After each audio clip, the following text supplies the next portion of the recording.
حاتم طائی ایک دن اپنی مہمات کے دوران ایک ساحل پر پہنچا جہاں ایک ماہی گیر غمگین حالت میں بیٹھا تھا۔ حاتم نے اس سے پوچھا، کیا بات ہے دوست، تم اتنے پریشان کیوں ہو؟ ماہی گیر نے کہا، یہ سمندر ایک جادوئی جزیرے تک جاتا ہے جہاں ایک خوفناک جادوگر سمرقوس رہتا ہے۔ اس نے ہماری بستی کے تمام نوجوانوں کو قید کر لیا ہے۔ ہم بے بس ہیں، کوئی بھی اتنی ہمت نہیں کر سکا کہ اس جزیرے پر جا کر انہیں آزاد کرا سکے۔ حاتم نے کہا، اگر یہ نوجوان تمہارے لیے قیمتی ہیں تو میں تمہارے لیے ان کا حق واپس لینے جاؤں گا۔ ماہی گیر نے حاتم کو ایک چھوٹی سی کشتی دی اور دعا کے ساتھ اسے روانہ کیا۔ سمندر پرسکون تھا، لیکن جیسے ہی حاتم جزیرے کے قریب پہنچا طوفانی ہوائیں چلنے لگیں۔ اچانک ایک بڑی مگرمچھ نے کشتی پر حملہ کیا۔ حاتم نے اپنی تلوار نکالی اور ہوشیاری سے مگرمچھ کو پیچھے دھکیل دیا۔ مگرمچھ نے شکست کھا کر اسے راستہ دیا اور حاتم جزیرے پر اتر گیا۔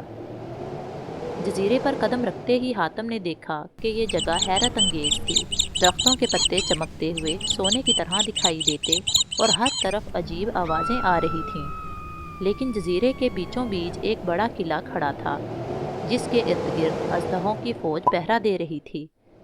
قلعے کے دروازے پر ایک جادوئی عبارت لکھی تھی، جو اپنی نیت صاف رکھے گا وہی قلعے کے اندر داخل ہو سکے گا۔ حاتم نے اپنی نیت کو پرکھا اور دروازے کو ہاتھ لگایا۔ جادوئی روشنی نمودار ہوئی اور دروازہ کھل گیا۔ قلعے کے اندر حاتم نے نوجوان کو لوہے کی پنجرے میں قید پایا، لیکن جیسے ہی وہ آگے بڑھا سمرقوس جادوگر سامنے آیا اور قہقہہ لگا کر بولا، تم جیسا عام انسان میرے جادو کے سامنے کچھ نہیں کر سکتا۔ حاتم نے نڈر ہو کر کہا، ظلم کے خلاف کھڑا ہونے کے لیے کسی جادو کی ضرورت نہیں، صرف نیت اور ہمت کافی ہیں۔ سمرقوس نے جادوئی منتر پڑھ کر حاتم پر حملہ کیا، لیکن حاتم نے اپنی تلوار سے حملے کو روکا۔ جنگ شروع ہو گئی۔ سمرقوس ہر وار پر جادو کا استعمال کرتا، لیکن حاتم اپنی ذہانت اور بہادری سے اسے ناکام بناتا رہا۔ لڑائی کے دوران حاتم کو قلعے کی دیوار پر ایک عبارت نظر آئی، سمرقوس کی طاقت اس کے جادوئی دل میں ہے، جو قلعے کے تہ خانے میں چھپا ہوا ہے۔ حاتم نے چالاکی سے لڑتے ہوئے سمرقوس کو پیچھے دھکیلا اور جلدی سے تہ خانے کی طرف دوڑ گیا۔ وہاں ایک شیشے کے ڈبے میں جادوئی دل رکھا تھا جو چمک رہا تھا۔